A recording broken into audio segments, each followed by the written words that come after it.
Yeah, I think it makes sense. Even though it doesn't make babies? Yes. Marriage is not a factory for making babies, right? Okay. Let me go back and answer, because I didn't. So, what's the difference between gay marriage and old people getting married? Well, I mean, the reality is that every union of male and female can give any children that they have or adopt a mother and father, and that no same-sex couple can do that. But that No, it doesn't. It doesn't. What you're saying is, the proposition that you're making is that because there have always been married people that don't have children, always, throughout the whole history, and in our culture, at least, older people have always been allowed to be married, that marriage really isn't connected to procreation in the way I'm describing. The one thing on my side that you have to admit is that throughout this whole history, I mean, the legal history of it is studded with me.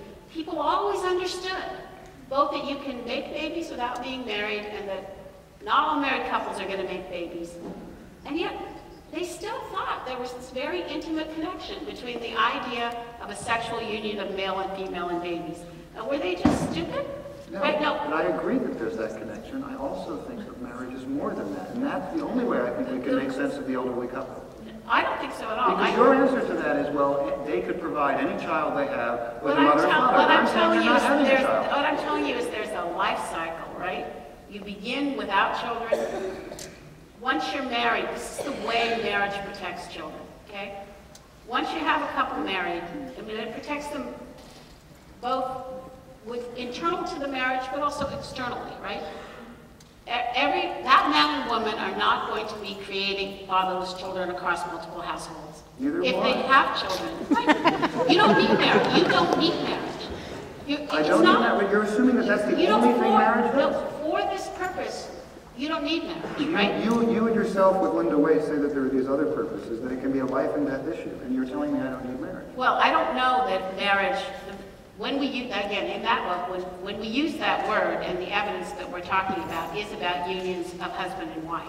Whether that will translate, if you use the same word for this new institution of John and his beloved partner, and we're now going to call this marriage, that it will have the same reactions because we use the same word, we don't actually know. I mean, that's an empirical question, and let's check back in 20 or 25 years, okay? So I don't really know if it will have those benefits for you. So I don't know if I'm depriving of you by depriving you, because the institution that you want to create and participate in isn't exactly the same institution, right? That's where we keep going. For you it is. It's the same for you in your head. It isn't based on the research, and it isn't in my head. Why did I say that, okay? You know, we're getting a signal, by the way, so we need to I'm sorry. from back behind you if you can't see. I can't see. Okay. I'll tell you when we get the signal. The reason I said that, and I have a very, is that I was interested in reducing, to the extent that I could, the perception of the sacrifice that adults make in staying married for their children. So, yeah, I think it's important. I think it's good for people to be married. It's good for you. It's good that you know that if it gives you additional motivation. That was my goal. I can't speak for Linda, who, of course, it's more, I helped her write the book, but it's more her book than mine. But yeah, it is true that you will find benefits to staying married, other than the benefits to children, and I think it's good for people. So it strikes me as a fundamental lack of moral imagination that you can't see how that would be true for me and Mark or any other couple. I think it might be true. I'm just saying that I don't know that it's true in the same way. But the cost of it being true, I mean, I also think that it's possible that we could do that in other ways. So it's not like the only way we can get you in to see your partner in the hospital is to change the meaning of marriage, right? We could say, and we could celebrate, that there are distinctive things about same-sex relationships. We might not have to start with the idea that the pattern and structure that emerged out of wrestling with this opposite sexness difference, its dangers and its unique contributions, that this template must now be taken and used for this set of relationships. The only reason why we might think that is not because we're attuned directly to what same-sex relationships are and need, but because we're committed to the no difference equality narrative, right? That's why we want to use the same word, the same institution, the same template, and put it over here. part of why I want to do this, and if we had more time I'd press this further, is I think that there's something unwieldy about this hodgepodge of civil unions in one state, domestic partners are in another, marriage in some states. I mean, all these are different statuses when we're talking about the same legal structure. I think there's a problem with that. I also think we've discovered that the separate but equal doesn't often end up being equal in practice, which I think is an important point. But we need to go to questions. And how do we do this? There are microphones here. Yeah. So I think there's a moderator there. And there's a moderator there who's going to keep us in line and shut us up if we talk too long answering questions. All right, so let's turn this to you guys. So we'll ask you to write your questions ahead of time. Please ask no more than one question, clearly and swiftly. Offer no statements, and so please walk down to the front of the aisle down here to ask your questions. And be prepared to elaborate or repeat yourself if either of the speakers requests it. And then once you have done so, either remain or return to your seat. And there will be no follow-up questions at this time. And we're not doing this to be mean so much as that we want to get as many people in as possible, and Maggie's got a flight to catch in Portland tonight, and must be out of here no later than 9 o'clock. So I'm going to run away and turn into a pumpkin. Gentlemen, the red. Maggie, would you be opposed to gay people becoming contractually and publicly unionized, but not under the name of marriage? There are many forms of domestic partnership that I can support, yes.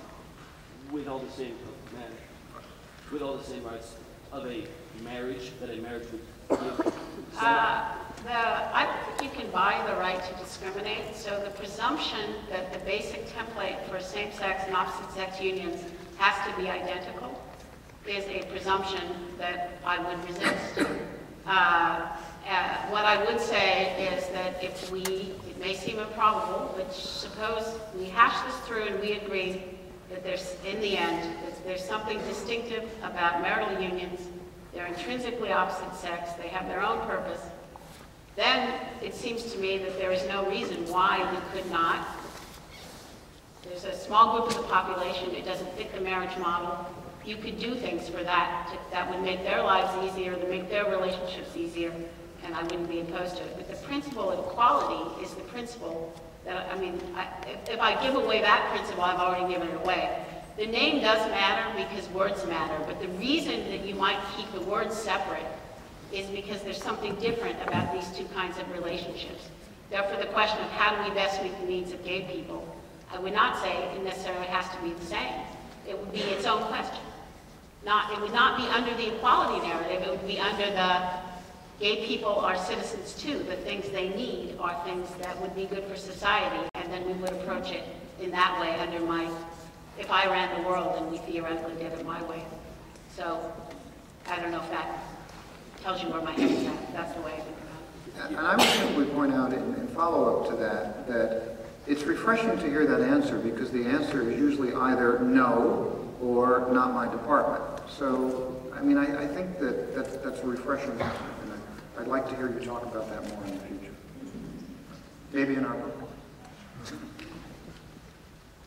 Hi, my name is Elise, and I would just like to say that I appreciate the debate this evening. And I happen to be pregnant with twins, and my partner and I are thrilled about it and have great support, but we do not have the legal protections of marriage. And I am pretty upset about that and wondering what your opinion is, Maggie, about whether my children deserve the protection of two married parents, and assuming that they do, how you propose to make that happen for them. From my point of view, if you use the word marriage, you kind of decided that that's not what you want to do with your children, and I respect that. You have the right to do that. If you're asking me what would be the legal structure that would be most important, I would actually tell you if Oregon had